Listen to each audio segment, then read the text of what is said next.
So apparently, according to the Weasel and some other somewhat reputable sources, Islam Makhachev's camp is basically declining the Ilia Topuria fight.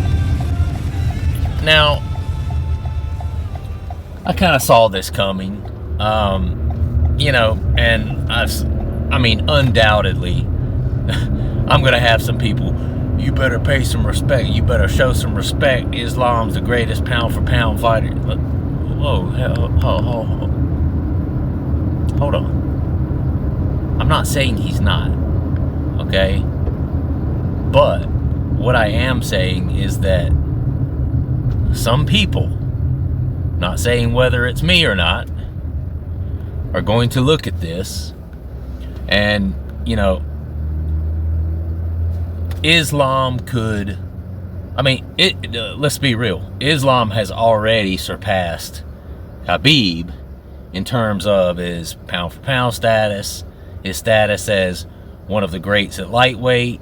He's defended his belt more times already. Now, granted, a couple of those have been against people who stepped up last minute. Obviously, Money Moicano is not an Armand Sarukian, so forth and so on, and that's not the first time that's happened with him. Not Islam's fault, by the way, okay? The guy fights who the UFC is able to get in the cage with him on that night. So I'm not saying that's his fault, but still, even with that, he's defended the belt more times than has Khabib, but all coming out of the same camp, the same coaches, and no matter how much greater he does in the sport, and know how much greater of a legacy he creates for himself than did Khabib, he's always going to be in Khabib's shadow. Because there's always something different about the guy who did it first.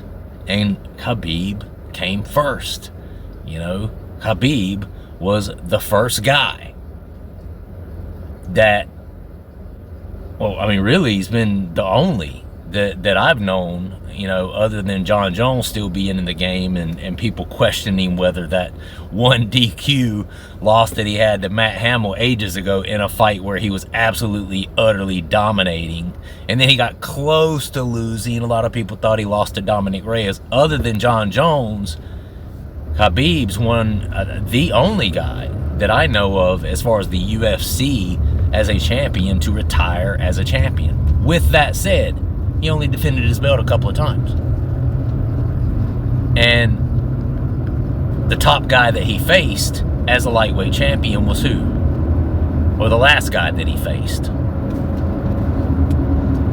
Who we got? Conor McGregor? Who we got? Dustin Poirier? Who we got? Justin Gaethje? None of which, except for Conor, have ever been undisputed champion themselves. And then we all know that Conor didn't defend his belt. So where does this leave us with Islam Makhachev saying no to fighting Ilia Topuria? Now, I understand why. Ilia Topuria has beaten two of what the UFC and the large part of the MMA fan base considered to be two of the greatest of all time, and has knocked them out, being Alexander Volkanovski and Max Holloway, despite the fact that Max Holloway also, too, has never been undisputed champion. Go figure. But Ilia gets all of this rub for knocking out Max Holloway. Just goes to show you how much people think of Max Holloway. Anyway, I digress. But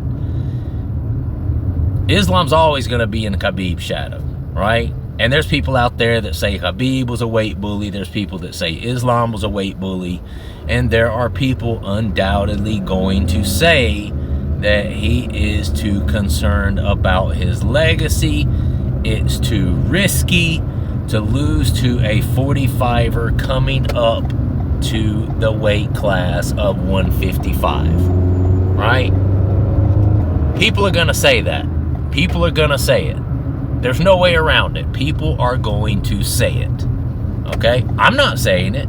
Don't jump in my comments and hate on me.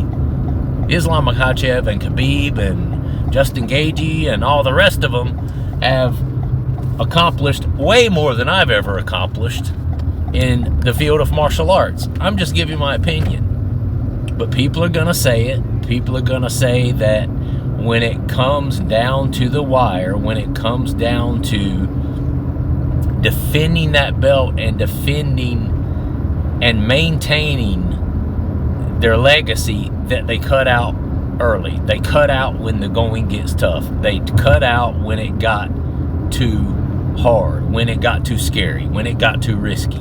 People are going to say it. I'm not saying it, but people are going to say it. Right? But the problem I have with this, and this is really, you know, it took me 5 minutes to get to this point, but that's just me. The problem I have with this is it looks like it's going to end up being Justin Gaethje. And I'm sorry. I have a problem with that. I have a problem with it because Justin Gaethje already lost to Khabib. Justin Gaethje already lost to Charles Oliveira.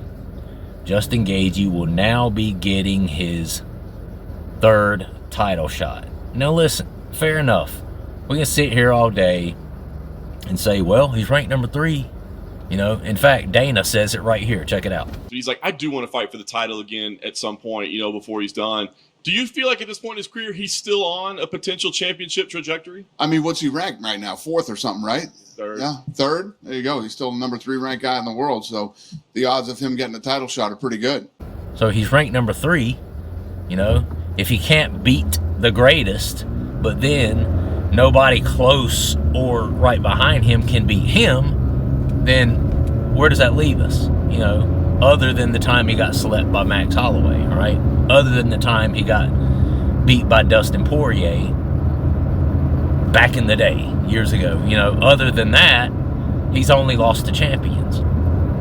But we're really going to give Justin Gaethje a title shot off of a win over, what was it, number 11? Rafael Fiziev? I just can't. And you know what? I'm just a guy who loves MMA, guys. I'm just talking. I'm talking as though I'm talking to some of my friends, to some other guys who also like MMA. That's all I'm doing. So reserve your judgment. I'm just a guy talking. I like to talk the sport. But there's a lot of things going on here. I don't think Justin Gaethje should be the guy. Okay? But then it's like, who else? Who else? You know, other than Charles. You know, and it seems like they're already lining up Charles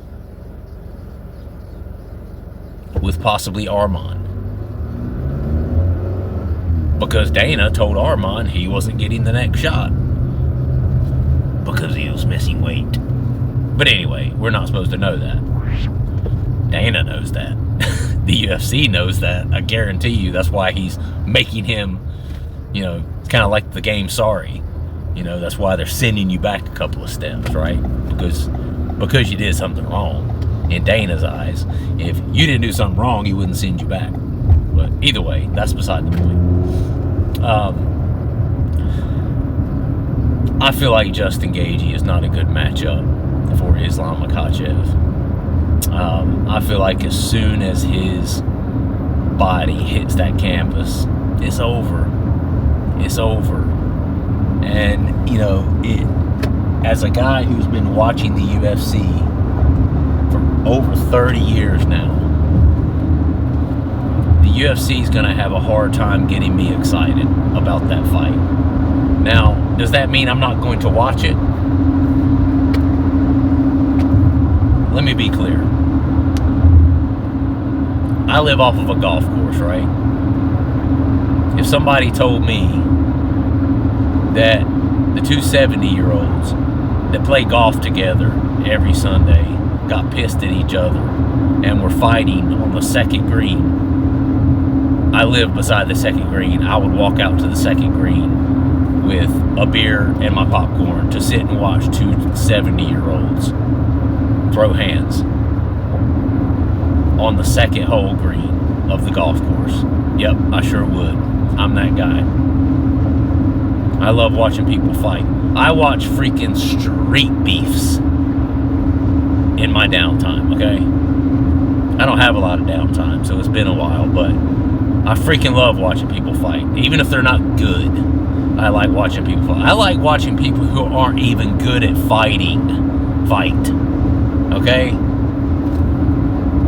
So of course I'm gonna watch it. I watch every UFC. I watch every pay-per-view. So sure, I'm gonna watch it when Gaethje and Islam throw down. But I'm not excited about it because I already know how that's gonna go, right? And it's hard for me to imagine Gaethje getting a title shot off of beating a not even a top 10 physique. Hard for me to imagine that. But Dan Hooker, number 6, pulled out. It's not his fault. It's not Gaethje's fault that Dan Hooker pulled out. It's not Islam's fault that his last title defense turned out to be a little watered down because, you know, Arman couldn't make weight and had to pull out of the fight last minute, so they stuck, number 13? Money Moicano in there. Not Islam's fault. You know, some would say he's lucky because he got that defense for free because nobody really expected Moicano to beat Islam. You know, nobody who really knows the sport expected it. But I don't know. What do I know? What does anybody know? But I think we should get to a point where the UFC forces the hand of the fighters. Because I don't care how big you get for your britches, you still fight for the UFC, right? It's still the UFC that pays your bills. It's that marketing machine. It's that promotional machine that is making you the star that you are and that is paying your bills at the end of the day, right? Now these guys, you know, become, especially after a while, you look at a guy like Sean O'Malley, you know, and I'm sure Islam as well has got a whole country behind him. You know, these guys become, just based on their names alone, self-sufficient at some point once they become huge enough.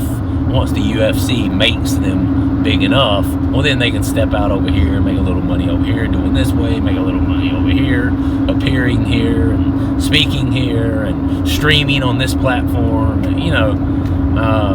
On their social medias blow up, and the social media companies start paying them. You know, there's all kinds of different ways they make money once they get big, but it's the UFC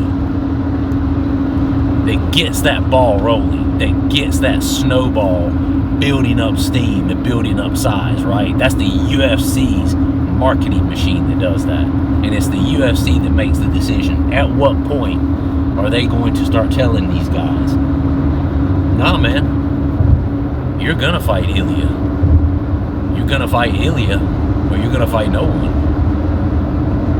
Because Arman couldn't make the weight. Arman had to pull out. He was the true number 1 contender. Justin Gaethje, sorry, he just beat a number 11 Fiziev, and before that he was set to fight a number 6 Dan Hooker.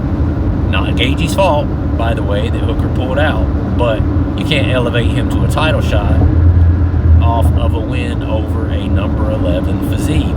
You couldn't have elevated him to a title shot off of a win over a number 6 Hooker, in my opinion. So what do we got here? At what point is the UFC going to make these guys fight who the fans want to see them fight? I would 100%. I want to see the person who challenges Islam Makhachev the most. That's who I want to see. As a true fan of the sport, that's what I want to see. I want to see the person who presents the most challenge to the champion. That's who I want to see fight it. It was Arman Tsarukyan. He didn't make the cut. No pun intended. The weight cut. Give a shit what you say, he missed weight. But now, to me, that's Ilia. Ilia walks through Justin Gaethje. I'm sorry. It just does. So why now is Justin Gaethje gonna get the spot? Because Islam's camp. Now Islam, to be fair, to my knowledge, has never said, I'm not fighting anyone. Although I do remember him saying, no, I don't want to give the little guy a chance anymore. I did this twice. It does nothing to me. Does nothing for me. I want a second belt. Which I understand. You can't hate on the guy for that. But we find ourselves in a situation where who's the guy who is the biggest challenge to the lightweight throne and the lightweight crown right now? Is it Justin Gaethje? Or is it Ilia Topuria? I think the predominant fan base, including the hierarchy at the UFC, would say it's probably Ilia. Then why not make it be Ilia?